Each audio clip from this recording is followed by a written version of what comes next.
tonight's main speaker, Professor Tom Lang, who is Professor Emeritus of Food Policy at the City University of London Centre for Food Policy, which Tom founded in 1994 and directed for a long time. But he was briefly a hill farmer in Lancashire, which must be an excellent training for almost anything. And I'm not sure what you're going to talk about, but it could be almost anything. But thank you very much for accepting our invitation. And the floor is yours.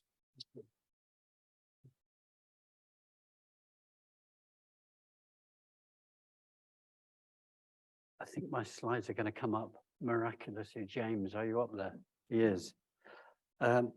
Well, my problem is I admired very much what Dr. Velasan was saying, because it was very short and very elegant. And I said to John Cook and Richard earlier, I sort of begin to think about the length of my talk at 3 hours, but I won't do that on you tonight. So I'm at one point taught at one of the polytechnics, and I learned say it in the first minute and then everyone can go to sleep.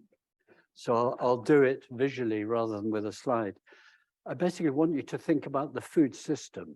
You don't think of the food system as a food system, but it's not just about farming. It goes through to how you eat and where your excrement goes and how nutrients do or don't circulate.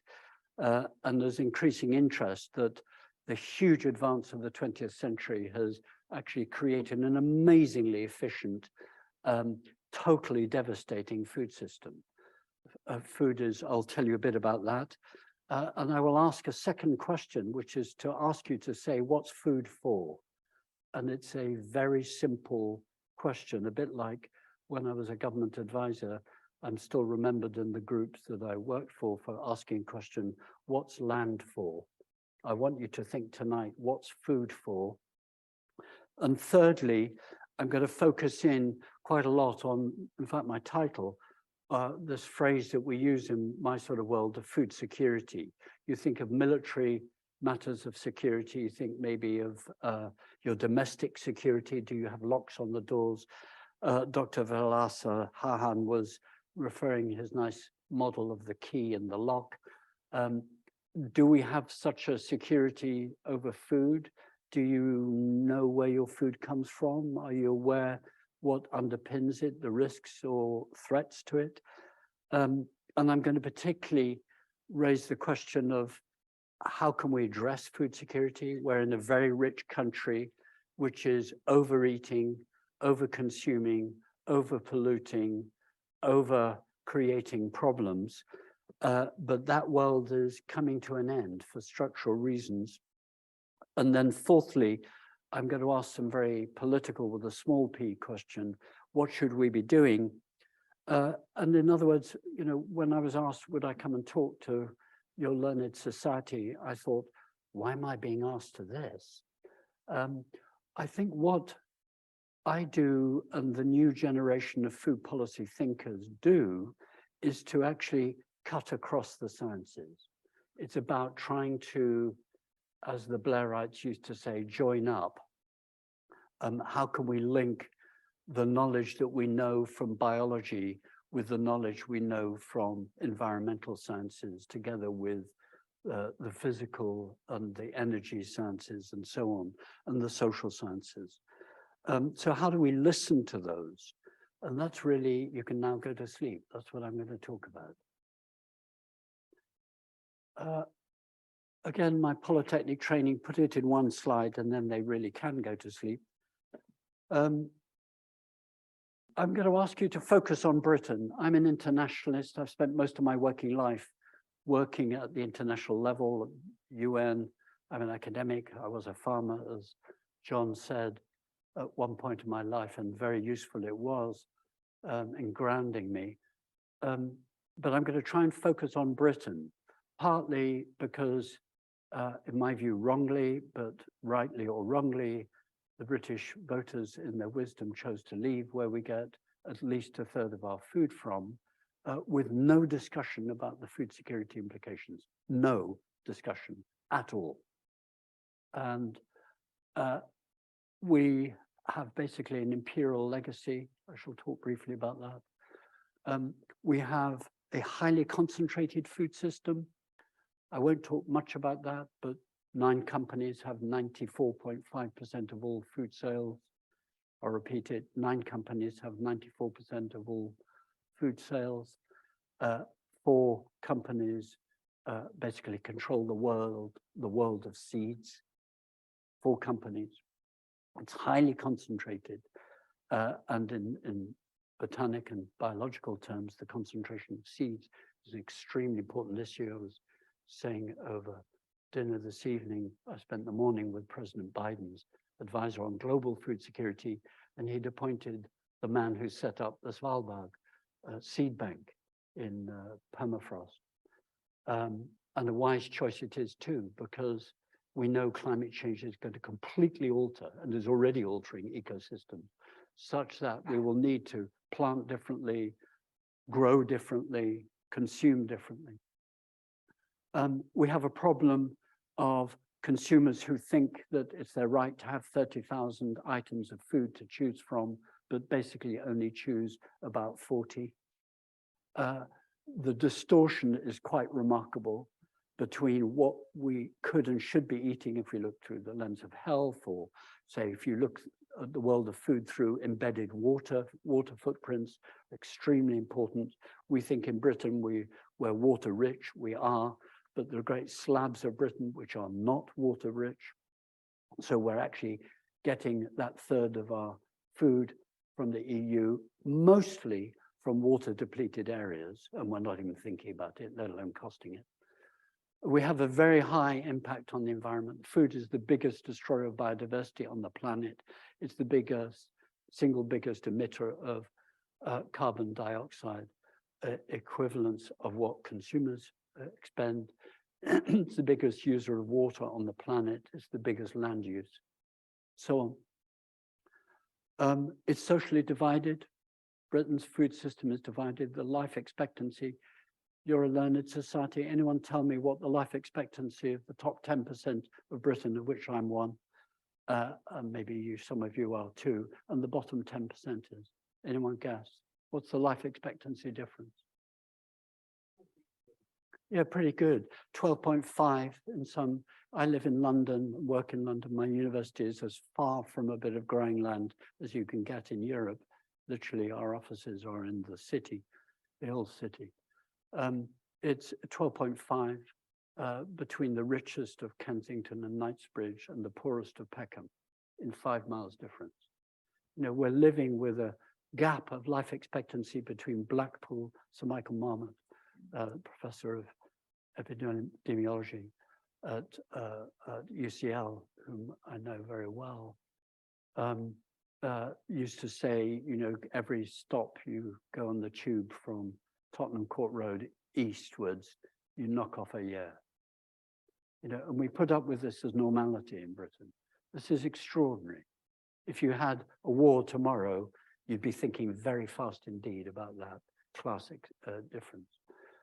We have extraordinary cultural mismatch with the ideal. And you probably think you eat a great diet, you probably do.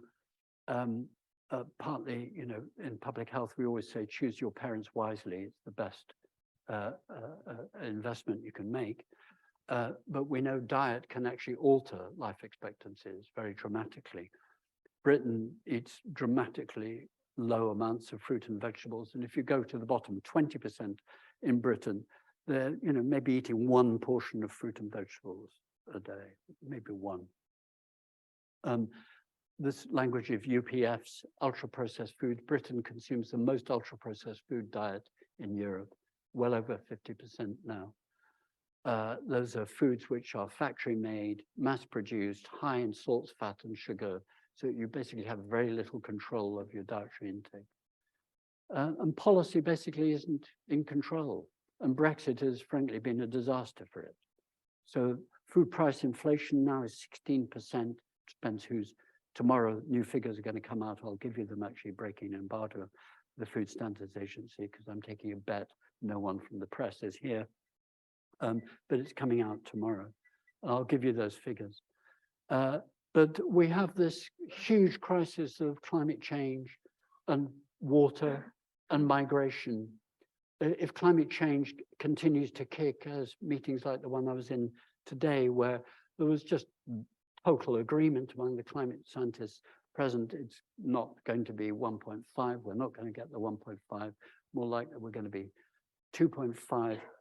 And the disruption that's going to cause in migration and labor movement around the world is something that make the government's pathetic attempts to stop rubber boats coming across just look child play.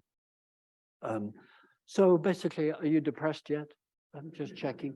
There are great pockets of sustainable practice. Some really good things are going on. Some very exciting recognition of the picture I'm giving you is turning a lot of young people around the world into becoming sort of experimental farmers, small-scale farmers, beginning to do really interesting things in the guise of this new trendy word of regenerative agriculture, which means lots of things to different people.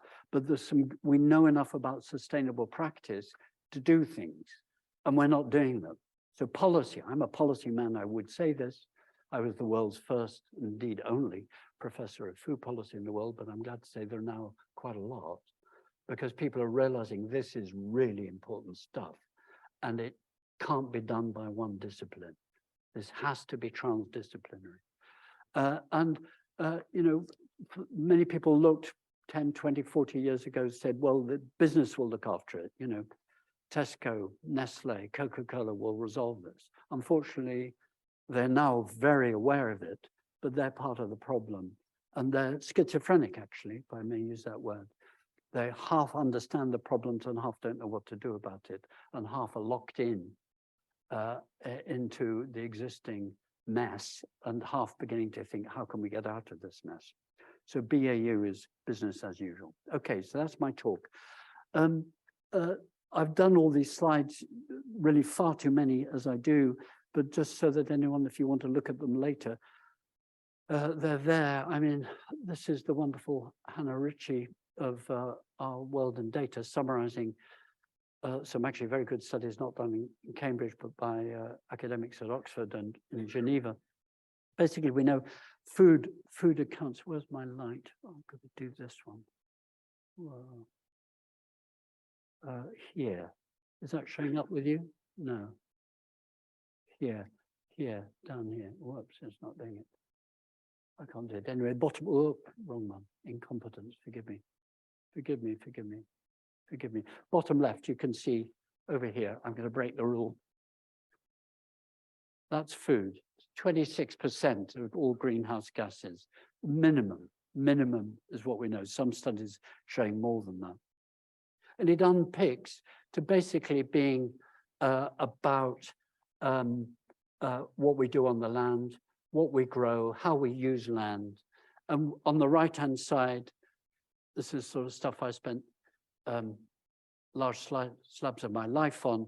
We know the more you start eating meat, the bigger the impacts. It doesn't matter whether you're looking at greenhouse gases or when you're using land space or whether you're using embedded water and so on. That's not to say you shouldn't eat meat, but it means there are consequences if 8 billion people do so.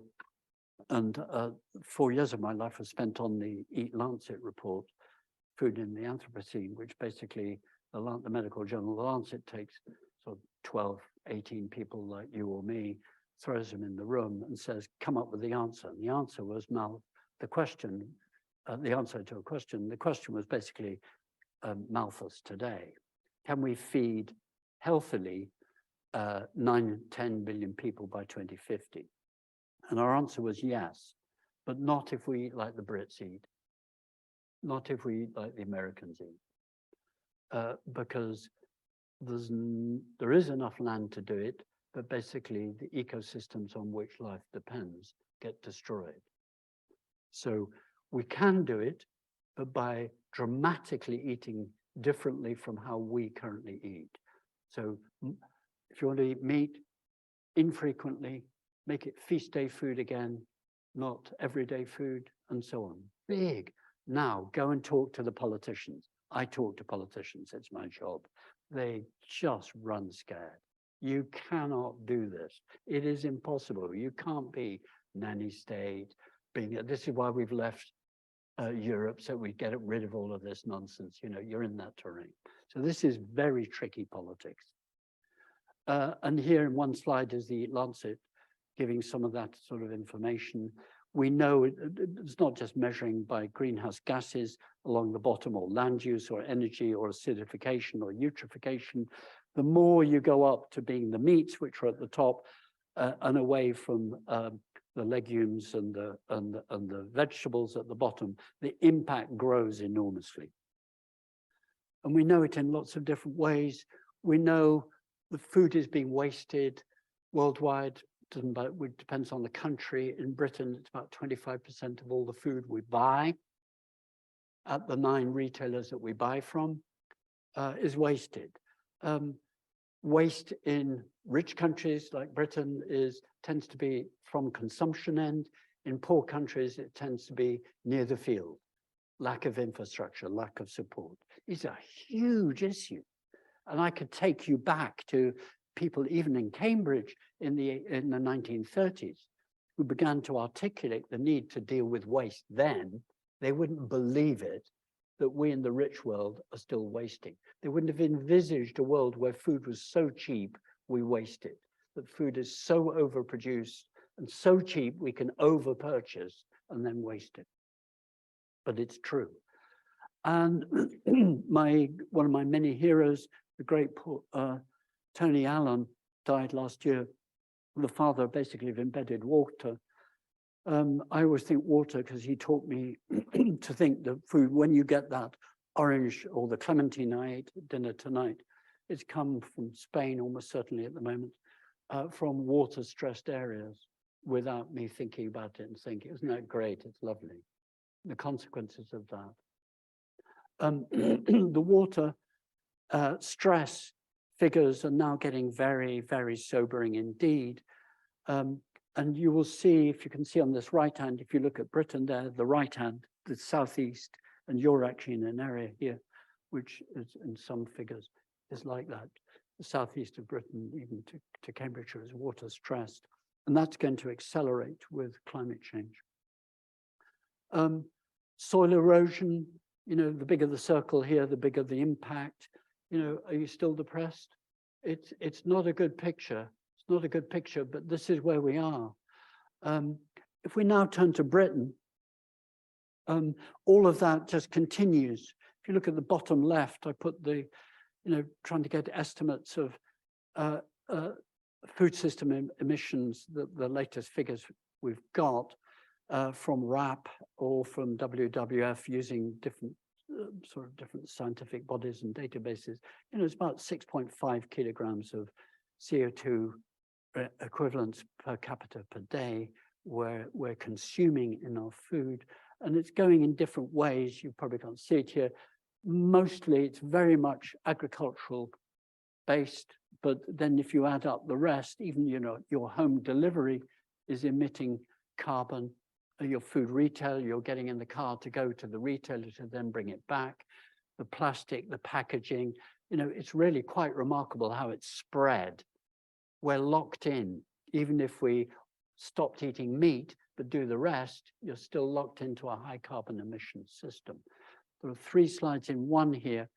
When you break it down on the bottom, the bit I've very elegantly ringed, the transport is much bigger than anyone thought it was. When we're getting into calculations, food is the biggest user of motorways. 1/5 of all lorry freight on British roads is food, and half of it's empty. It goes there, delivers the food, and comes back empty. There have been attempts to undermine that, but it's difficult. It's not a good picture, basically. Over time, on the left, I put agri-food emissions. They've slightly come down in Britain over the last 20, 30 years, but that's because we've outsourced. We're basically getting it from abroad. You think of Britain as a meat producer, we actually import more meat than we export. an extraordinary situation. The shocks basically keep coming. Well, people like me looking at the science do pictures like I've just given you very quickly. Believe it or not, I've spared you the worst. But in my terms, what's interesting is the policy shocks. How are the policymakers responding to this? You just look down that left-hand list. We've had for basically 40 years, shocks coming through to the policymaking world that I study and work in, of how they're addressing these things as they come. They've actually had living shocks time and time again that have been seen as one-offs, when in fact they're looking systemic. The interesting bit for Britain was 2007-8, because this was when oil, if you remember, it went to $100 a barrel. Well, you maybe didn't notice it, but world food prices doubled at the same time, because it's the oil that has led to the greater production of the food. And I was on the Sustainable Development Commission, so I was the government advisor appointed by the Prime Minister at the time. And suddenly the British state woke up to this. It wasn't, as Gordon Brown until then had been arguing, the problem is Africa. How are we going to sort out poverty and food poverty in Africa? Suddenly it was us. And if you look and track the discussions at G7 or G8 as it then was, because Russia was part of the inner circle then, the shock was palpable. And for 3 years, there was then the most interesting time since World War II in food policy. There was a rapid acceleration of urgent discussions. I was on a Chatham House committee trying to look at all of this stuff and think about Britain and British food security, put together by someone from which ministry do you think, would you guess? The Ministry of Defense. The Ministry of Defense was the only ministry looking long term at that time, and still partly does, may I say. And for 3 years, we had an extraordinarily interesting period of policy development, trying to think, what do we need? New indicators, beginning to actually do exactly what I've talked with you so far. And we ended up in 2010 with a national food strategy to try and grow more, feed people more sustainable diets, begin the equal emphasis on environment and health aspects of food. And then there was an election, and the incoming coalition got rid of the entire thing. The lot was gone within 2 months. It was like Brexit night, advance warning. It was all gone. And we still haven't got a national food strategy in Britain, 13 years later. And the evidence that I was giving you in the first 8-9 minutes has mounted up. And it's getting very serious, the long-running shocks on the right. There is the House of Lords, not the House of Commons. The government didn't want it. There is now a triennial review of food security. And there it is at the top. I've given it, if you wanted to click, you can look at it. Basically, that is giving an even more sober picture than I've given you. I said in the beginning, we get about 1/3 of our food comes in as imports from Europe, and dribs and drabs, 1% from the States, 1% from Canada, 1% from Australia, etc. Consistently there, the figures given are 46% is imported. So you are now in a country where the lowest amount of food production is feeding the Brits since 1939. Okay, got that? This is where I start waving my arms and I have to calm down. This is completely bonkers. Completely and start raving mad. For lots of reasons. Firstly, we're importing from areas where they should be feeding themselves, West Africa. Southern Europe is not a good place to continue to desertify. Secondly, we are actually a rare country in that we have the potential to grow much more than we do. And the lock-ins that stop us doing that are political problems. They're not environmental problems, and so on. And the great wake-up call now, the equivalent to $100 a barrel at the end of 2007, is the Ukraine war, where my friend Martin McKee, president of the BMA, and I were warning years ago, we have to be prepared for what the Americans call now the weaponization of food. This is now going on. The response to that in Britain is 0. It should not be.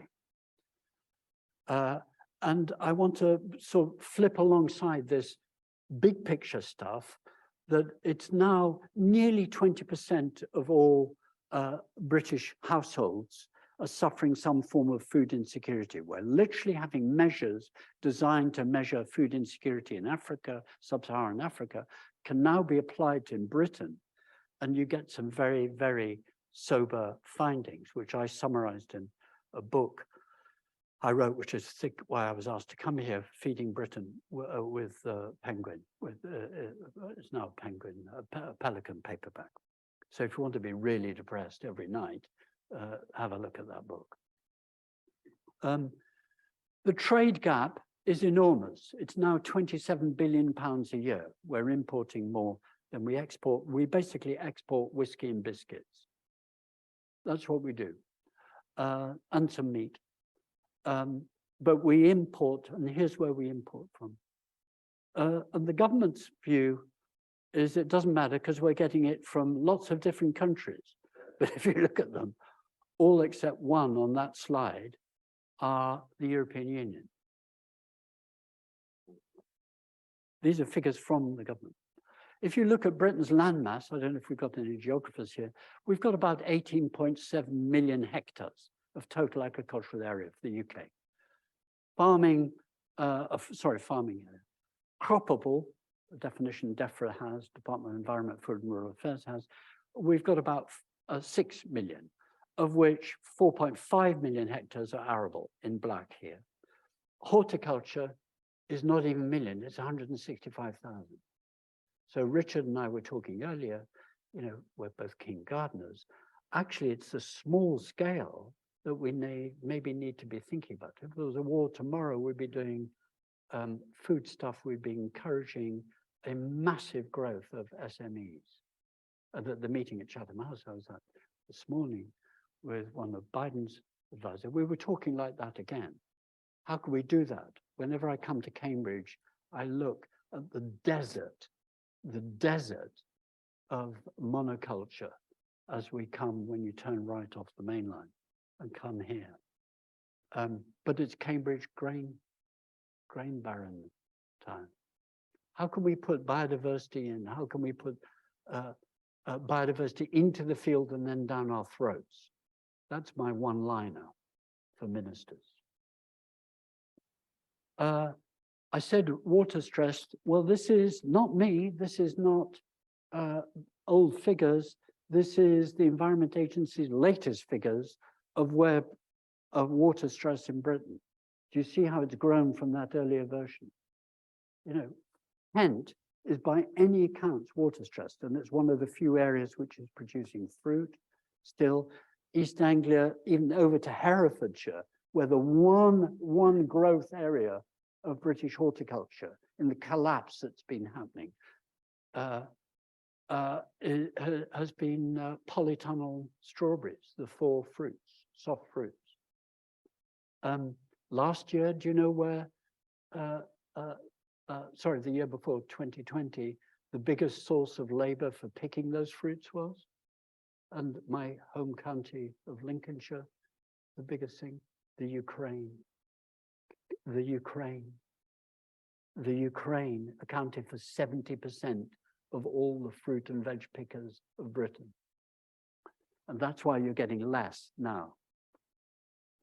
The Department of Environment and Rural Affairs was given 30,000 migrant under the Special Seasonal Agricultural Workers Scheme, 30,000 people. It's a joke. They've gone to Nepal, the Stans. Take back control, eh? Don't begin me. Don't begin me. Let's skip these. Here are some of the figures on health gaps.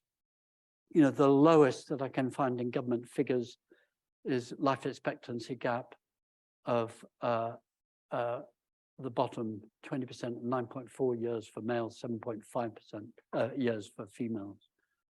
The growth of what we call ultra-processed foods is remarkable.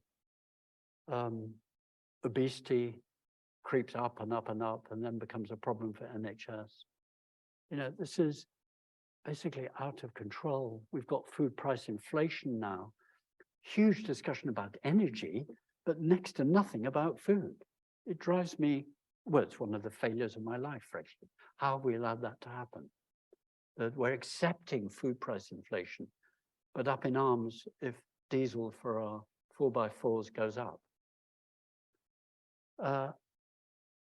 Here's the latest figures that are coming out tomorrow. This is Food Standards Agency, chaired now by Sue Jebb, ex-Cambridge, now at Oxford, now the chair of the Food Standards Agency. Whoops, I just hit the wrong one, forgive me. 26% of British consumers have reported in December, this is very up to date, skipping or cutting size of their meals. That's risen from 23% in November. 15% of consumers, it's the whole of the UK, reported using a food bank. Just let that sink in.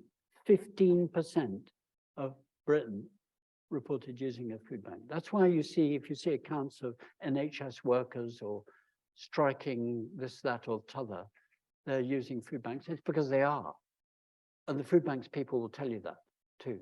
But they're getting less donations because more people who used to donate are not giving it.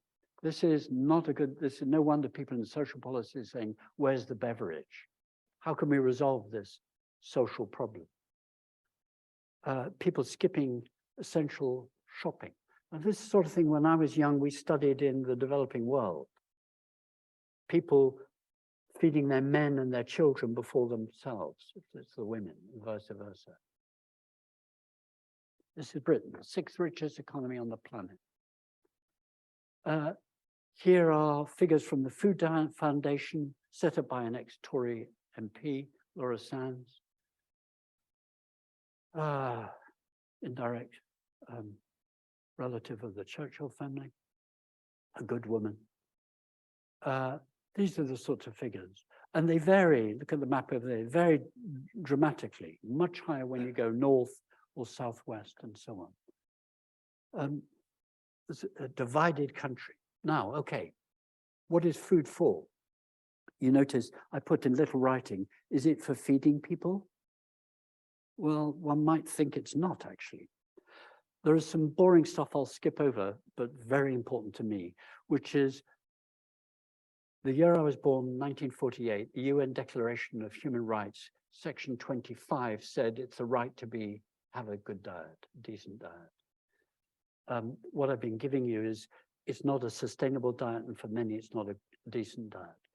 On the left, we've got what in 1996, so 27 years ago, the UN, we agreed, it was basically 4 features we could determine whether you were secure. I'm talking about food security, remember, don't forget that. Availability, access, utilization, and stability. And it was recognized that it could be transitory. I could be hungry for 6 months, but then get a job and get more money, and food follows the money. But now we've got this much messier 6: agency, stability, sustainability, access, availability, and utilization still. It's been recognized that what determines whether you go hungry or not, who gets fed well or not, and how they're fed, is shaped by the political economy, by drivers well beyond the food system.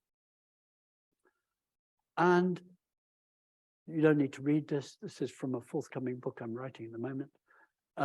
The drivers are energy, income, ecosystems, and society. We've got to be thinking about how can we make a better food system, thinking about what shapes why and how people can get food in everyday English. That's what it is. 2 weeks ago, we're not members of the EU, but the EU produced a very, very interesting document. Not often I say a document about food security is interesting, but this was genuinely interesting. Trying to identify the drivers of what shapes potential food insecurity for Europe. We've been food secure in Europe because Europe has been feeding us what we didn't prepare to grow ourselves. You can't read these, it doesn't matter. They're beginning to, in this document, it's the first intelligent analysis what I'm trying to get you to think about that I've seen for a very long time. There are drivers that are shaping Europe's food system.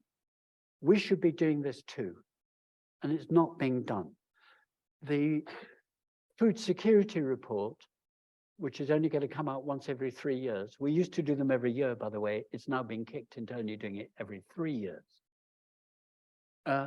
It didn't do an analysis like this of putting under headings in matrix models what factors shape how and why we feed ourselves or fail to.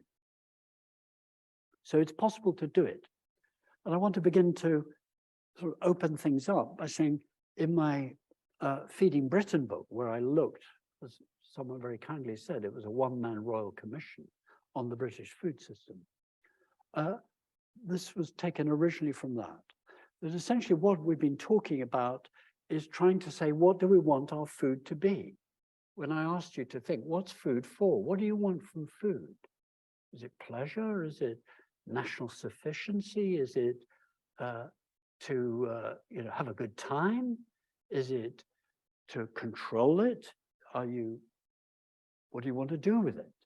And in policy terms, it becomes the list down on the left. And my concern is that we're neither thinking, I've put in red from that list, we're not thinking enough about food defense. If I've told you 9 companies provide 94% thereabouts of the food that is bought in Britain to consume. If I said cybersecurity or satellite wars, you would see why people like me are now concerned about food defense. It's pretty easy.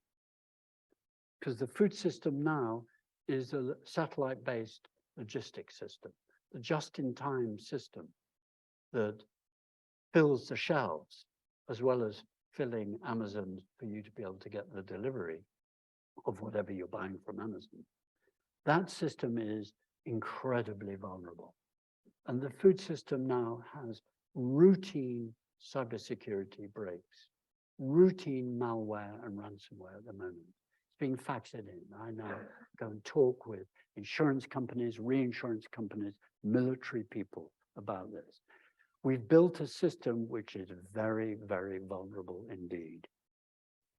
So can we build the resilience to, as I put in the bottom, if we really want food security, it requires us to build food resilience, a term we borrowed from the physics, as you know, capacity to bounce back after shock, but that requires preparation by the state, by civil society, and by consumers to engage with this, to not just say, we'll leave it to Tesco et al., because that's what the policy is at the moment, tacitly, not overtly, but that's tacitly what it is.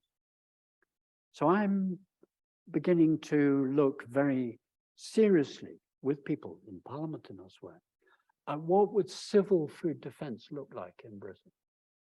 What do we need to do? And it takes us back to some of the stuff of the UN Declaration on Human Rights, as well as it takes us forward, my point 4 here, if you get to that, the UN Security Council resolution, which indeed Russia signed along with Britain in 2018, which was to ensure that food systems weren't threatened such that the population wouldn't be fed. But that's what Ukraine war has blown apart. It's blown it apart.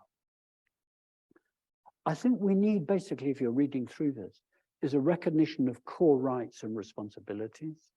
It means we've got to be thinking about planning for shocks in the food system. We're not doing that adequately. But if we are doing some of it, and some of it is being done, it's not being done with engaging with the public. And that's what in World War II was highly developed.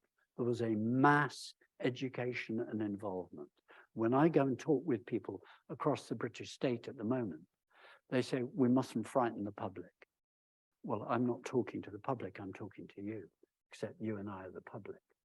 I think we have to be treated more as citizens and less as recipients. That's my honest view. And part of my inspiration is this. In the middle of World War II, meeting like this one on the right went on, which was, you won't have heard of it, but it was the Hot Springs Conference at Hot Springs, Virginia. President Roosevelt called conference, which he didn't attend, but it met for 3 weeks. 43 countries met and said, we've got to plan a different food system for after the war. And essentially the mess that I described at the beginning was their success. That they thought the answer to the food system would be to produce more and mine the earth, use resources, water plants, drain marshes, etc. But it was a very, very good bit of thinking, by the way. I don't attack it at all, but we know the consequences. We've got to do a big rethink of that sort of order now. And parallel to it, there's Mrs. Roosevelt. Some see as the architect of the UN Declaration of Human Rights. Actually, the architect was H.G. Wells, The Rights of Man, and his subtitle of that book, written in 1940, was, "Or What Are We Fighting For?" It was essentially a very visionary document, and Mrs. Roosevelt picked it up and ran with it. The argument was that we could use science. I haven't forgotten, you're the Cambridge Society for Applied Research. We can use science and pull together a better vision for the food system. And I think that's right. But if we're very hard, this is from a Chatham House report a few years ago by 2 people I know very well, we can map choke points in the world where vulnerabilities, literally military vulnerabilities, exist in food supply. And they're very serious, and we're now witnessing just one of them, Ukraine, the Black Sea, Mariupol.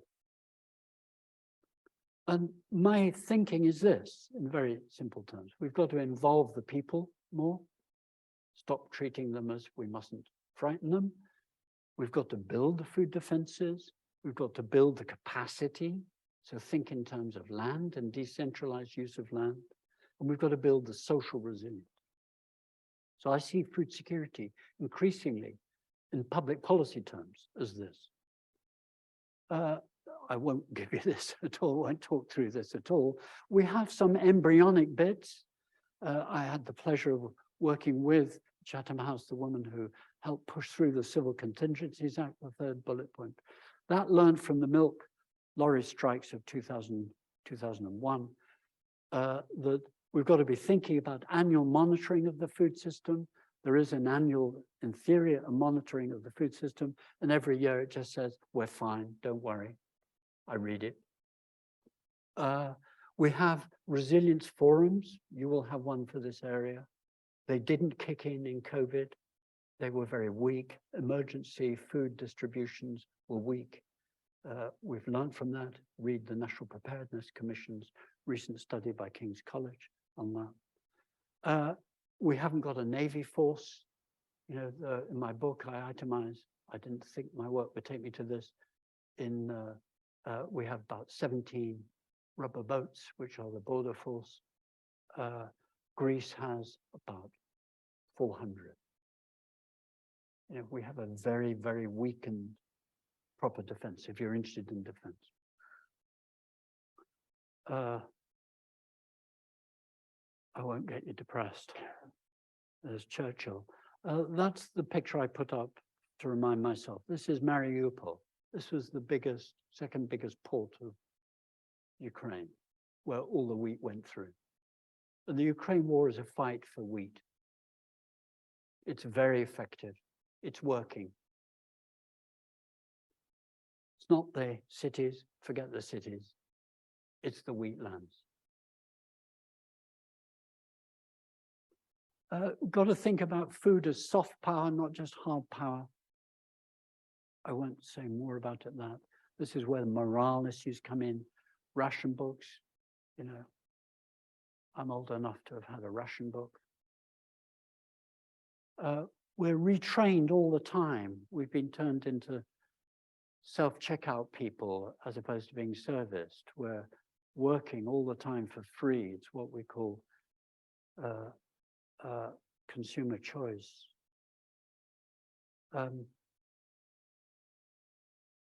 You could look at that if you wanted to. It's the UN Security Council. What I was interested in, Martin McKee and I of the BMA were interested in this because actually that UN Security Council Resolution 2417 adopted, well, nearly 5 years ago, was really good, that it said we've got to help protect civilian infrastructure. And that's one of the key things I said said to myself, I want to come and say, what's the civilian infrastructure that you think would help you protect your food system? And this isn't a British problem. This applies more in Ukraine than anywhere else, but it applies everywhere. Climate change means we're all going to be having to think about that. We've got a different version. There's some very interesting work going on food defense at the company level. Government is advising companies on their food defense, but it's mostly about fraud, anti-adulteration, protecting reputational risk, and so on.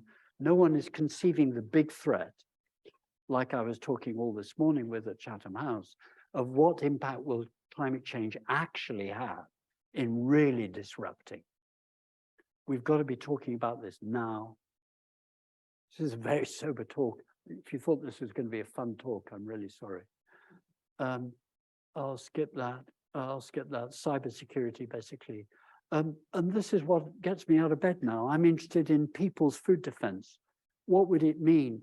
The radical scientists and Nobel Prize winners in the 1930s started thinking, how can we stop people from being hurt in wars? The Anderson shelters and sort of things like that were developed by British scientists. Thinking about it, it seems partly, after the Blitzkriegs, maybe not relevant, but thinking about the infrastructure of civil protection and civil engagement and society, local street forums and things like that began to, interestingly, emerged in COVID. Some really interesting and good public health things happened in COVID. People helping each other and talking to each other and shopping for each other. That's social resilience. Okay, I think I've said this. I'm going to leave that. I've said it. Here's this very interesting National Preparedness Commission. But what ought we to be doing? Then I'll finish. I think we've got to recognize that all the things that the natural scientists have been saying for a long time, we've got to change the food system. Number one item of the Committee on Climate Change is we must change the food system. We've got to have you've got a city food policy in Cambridge. Did you know that? You have. Look it out. We've got the mayors of the countries. There's a very interesting, if the government won't do it at the national level, Scotland and Wales are, by the way. Scotland and Wales are the most interesting countries of the UK at the moment. England is the problem. But people like me are working on the M10 group. That's the Metropolitan mayors. So at Birmingham, Manchester, Bradford, South Yorkshire, the new North Yorkshire one. These are people are now beginning to think about food policy and food security. I think we need to help them. We've got to be thinking about laws. I don't know what you think, but the Climate Change Act 2008, many on the Tory right wing wanted to get rid of it. They haven't because it'd be very hard to get rid of it. We need food legislation which is built around resilience. We had that in the EU. We haven't got it now. There is no Food Act. At the moment, the Rees-Mogg Brexit removal bill is going through, which is going to remove by the end of the year 1,000 food regulations. 1,000 food regulations. There's not enough watchdogging role. This is my sort of world, not your sort of world. We know what to do. We know we can start SMEs. We've got to address this problem of migrant labor picking our food. If we don't want to do it with migrant labor, who is going to do it? How are we going to do it? This is a really big issue. we've got to wend ourselves off the ultra-processed foods. Does that mean rationing? I hope not, but markets ration. People on low incomes are rationed. We like to think there's not rationing in Britain. There is massive rationing called income distribution. We need new colleges of agriculture. And not for the first time in my life, we look elsewhere. Since 2018, Sweden has a civil contingencies agency. We haven't. I had the privilege of being at the first Norwegian review of all of this, led by a general from the Ministry of Defense. A very thoughtful man. Sweden issued a pamphlet on household preparation to every single household in Sweden 5 years ago. When I've had discussions in Parliament about this with civil servants, they say, no, that we're frightened the public. We mustn't do it. Sweden's already doing it. So this is a very sober picture I'm giving you, and I'm sorry for that, but I'm a realist. We've got to recognize that we're in a very, very tricky situation. We academics have painted a very difficult set of complicated messages about the food system. A lot that I told you is widely known, widely known. My point is, what's food for? What do we want from it? I'll stop there.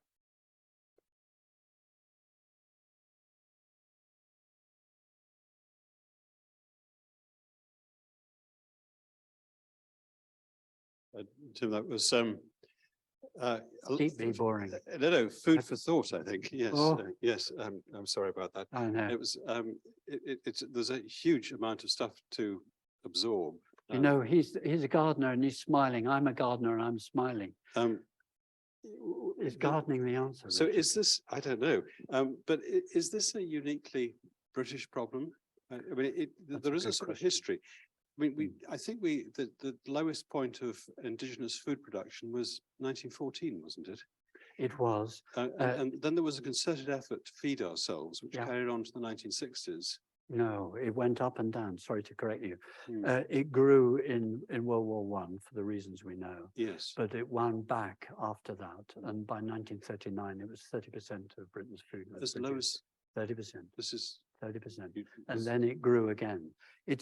Britain has, the last time Britain fed itself, the estimates are, as the end of the 18th century.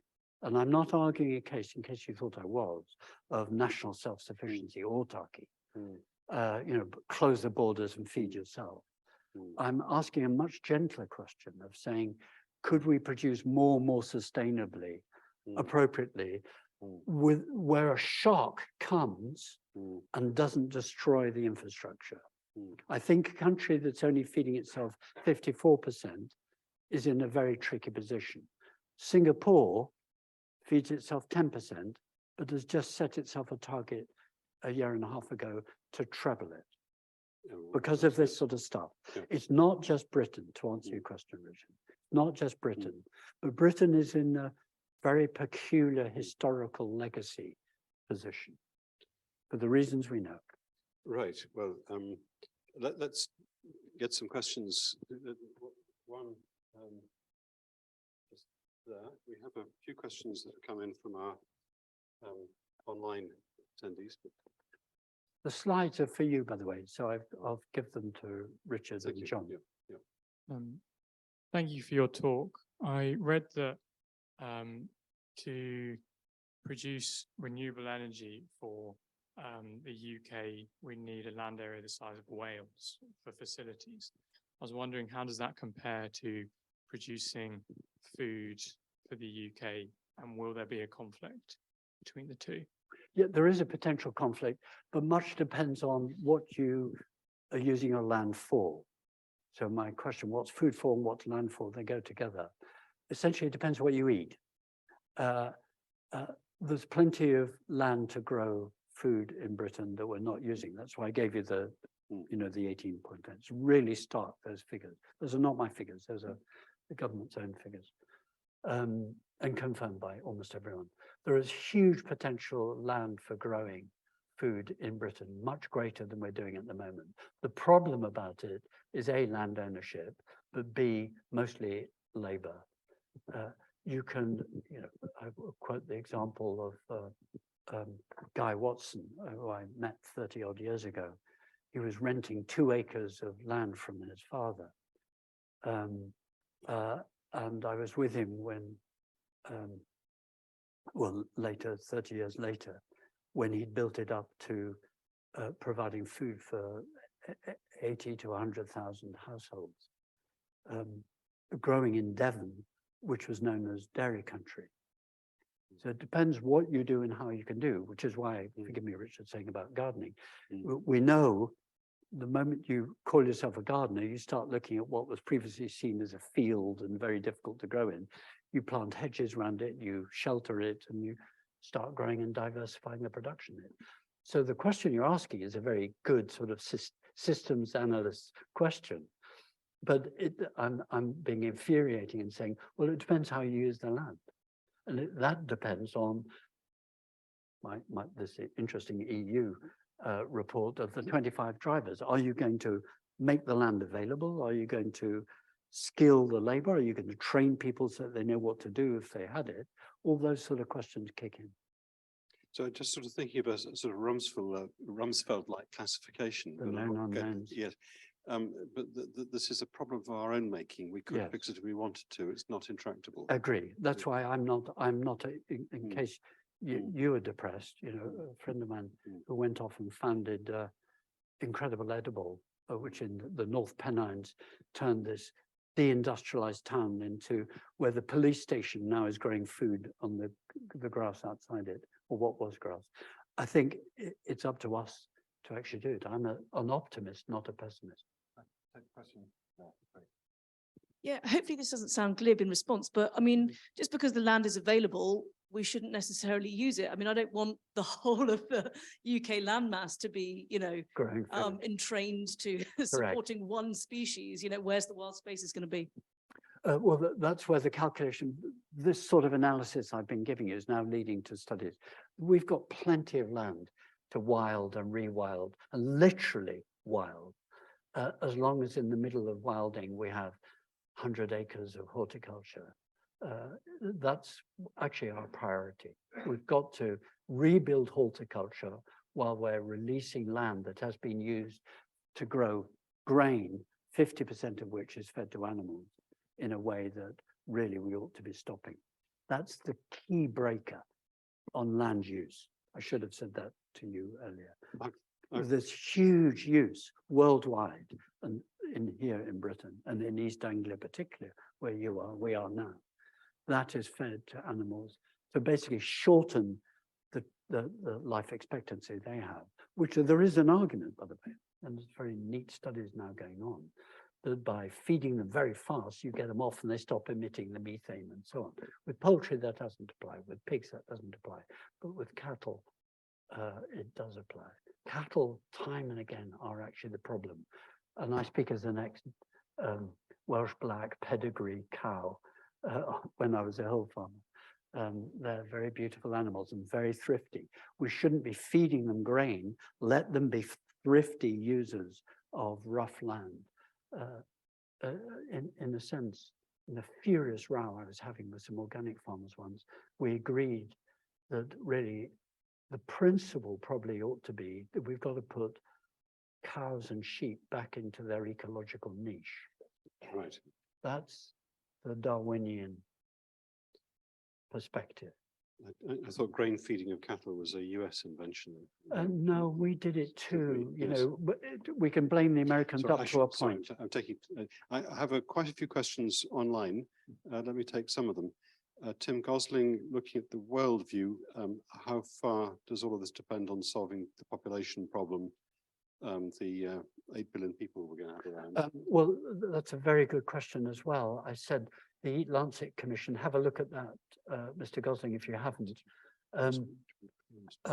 We calculated in the Eat Lancet report, which is publicly available, downloaded the whole of an issue of the Lancet, which is the report, that we can feed 10 billion people, while retaining and allowing land, back to your question, the lady in green, retaining land for wilding and for ecosystem services, etc., all the very important multifunctionality, we can do it.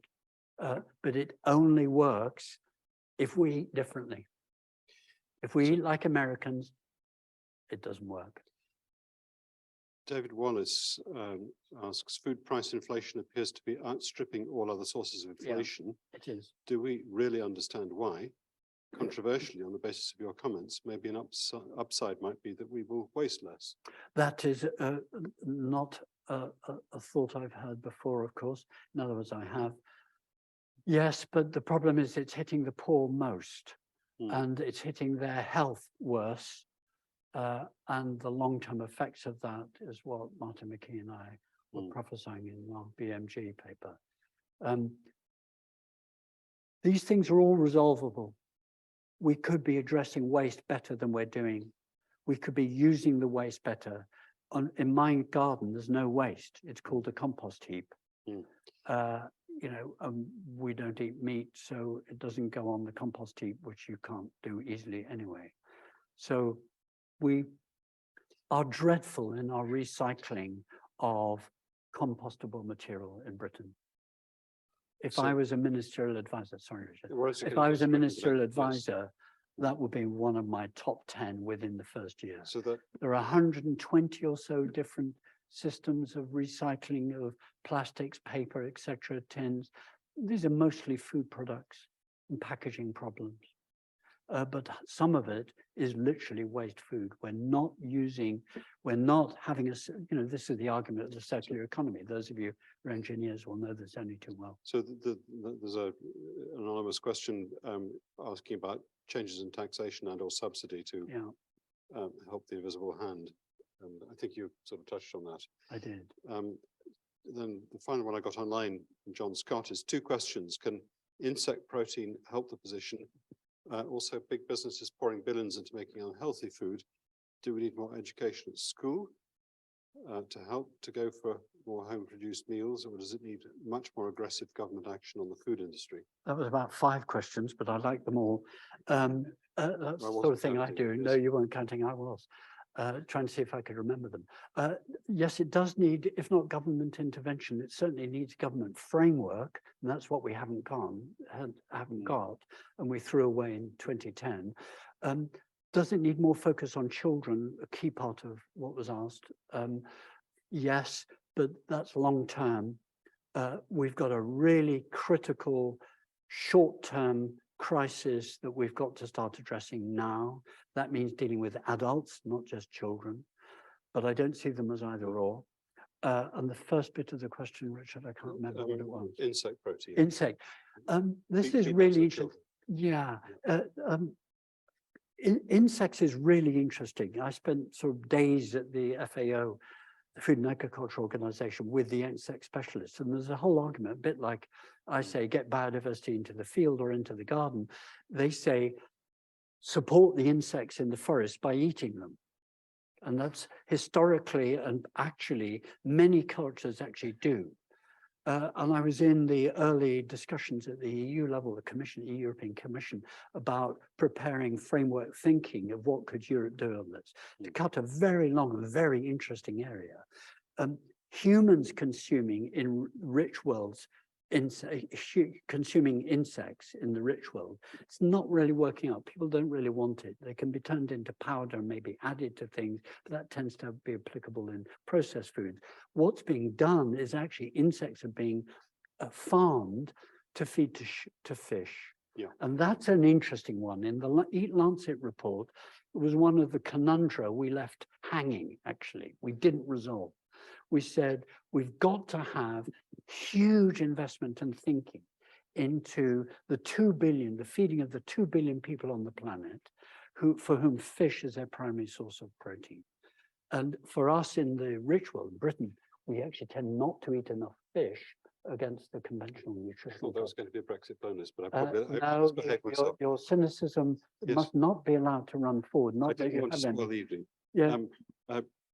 The last online question from Michael Lukin is the small scale horticulture is likely to be less efficient than large-scale agriculture, which may reduce your Depends costs. how you determine efficiency.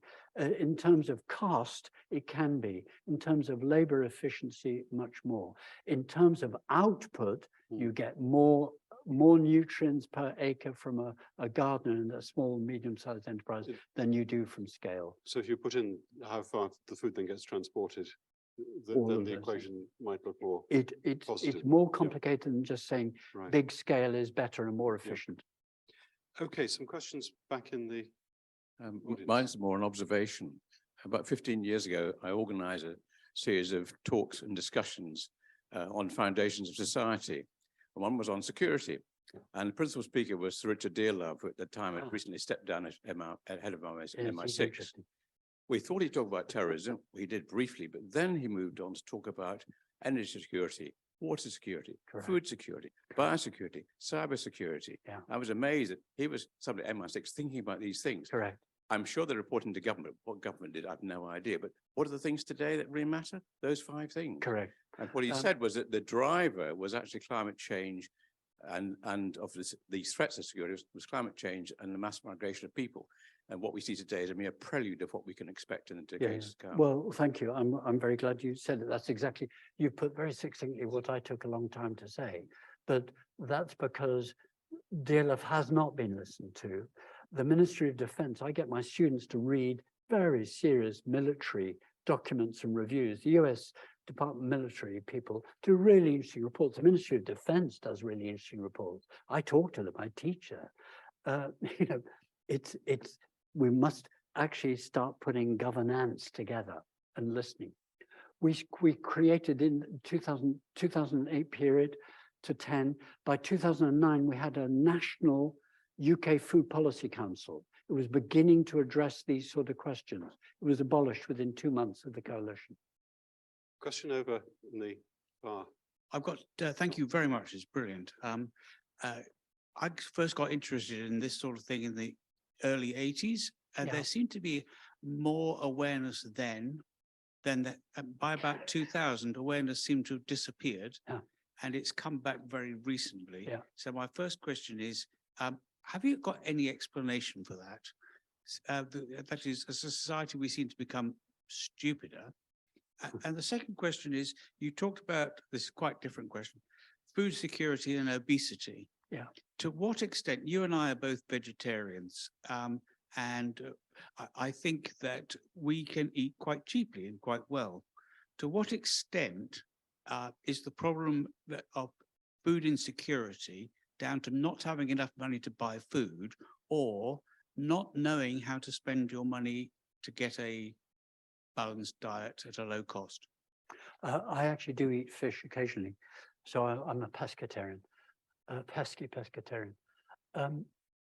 To answer your first question about why did the issues come and go, that's what happens.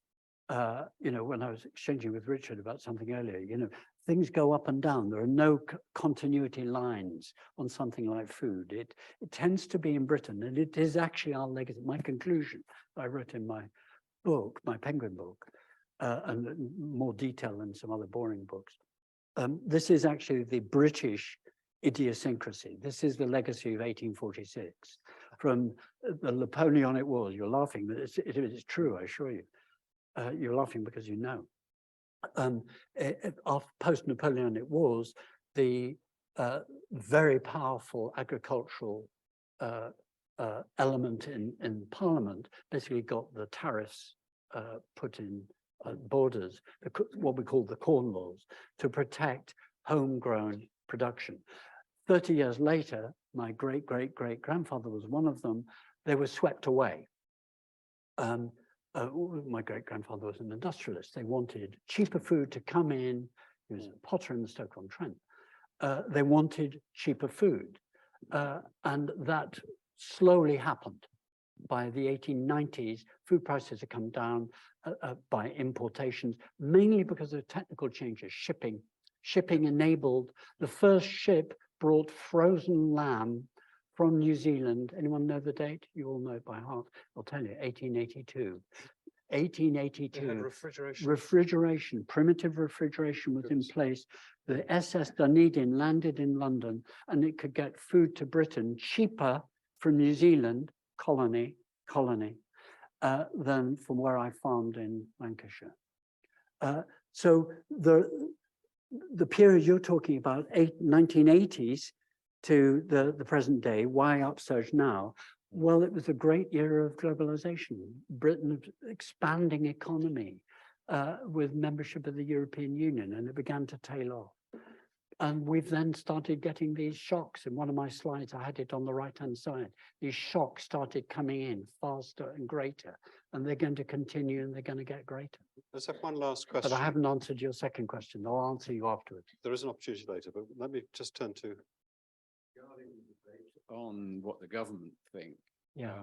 I have a friend, another veterinary surgeon, who met Tony Blair in a pub in Cumbria in foot and mouth time, and I remember it well.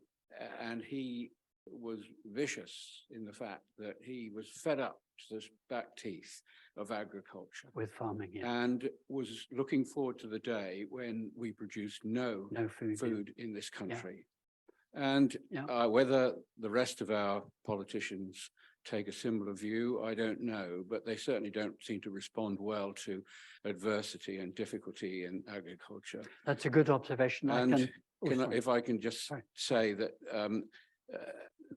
I think in a country which is internationally recognized and historically recognized as one of the most fertile in the world, not to produce and not to consider that our farmers are very special people and how lucky we are to have a basis for agriculture in this country is criminal.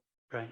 And I'm get really quite as hot as you do about it. The other thing, I'm a post-war baby, but my father flew with Coastal Command during the throughout the last war, and spent his time, luckily successfully, hunting and killing German U-boats to try and safeguard our convoys of food from Canada and North America. And one of the last things he said to me before he died was that one day this country is going to have to feed itself again. And I don't think he was wrong. So I don't know what we can do about getting the politics back on the side of agriculture, but I think that's one of the most important things that we can try to do. I'm not going to answer you at all, other than to say, I don't know where you live, but the MP for Cambridge is Daniel Zeichner, who is actually the son of a farm worker, but he's the shadow minister of food and agriculture. He's not the shadow secretary of state. That's a Northern MP called Jim McMahon. Ask to meet Daniel Zeichner and just tell him what you just said and say, why aren't you coming up with stuff?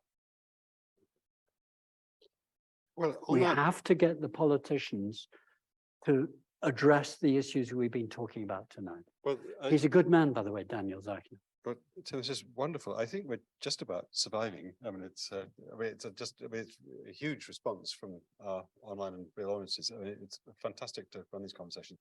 I just wonder, you know, when a national asset that we could mobilize is sort of hijacking the archers, because that's get a sort of new vision for agriculture there. I had a very before the BBC gets scrapped. I had a very I had a very tempestuous relationship with my father, who was right of Genghis Khan, but he once was quite proud of me because the term that I coined 35 years ago, food miles, was on the archers. Yes. So I know about the archers. I think it's quite good. This is a resource. So if you want to drown your sorrows, please come along to the bar. The wine that we didn't drink earlier is there. We have a table reserved, and of course the wine has been produced in the EU. But we won't let that. So it must be good. Indeed. But Tim, thank you. Thank you so much for coming. It's been a wonderful evening. Thank you. Thank you very much.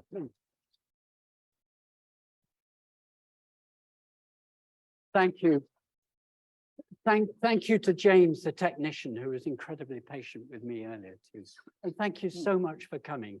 I find the stories and the questions you asked, they actually keep me going. So please see your MP seriously, particularly if it's Daniel Zeichner.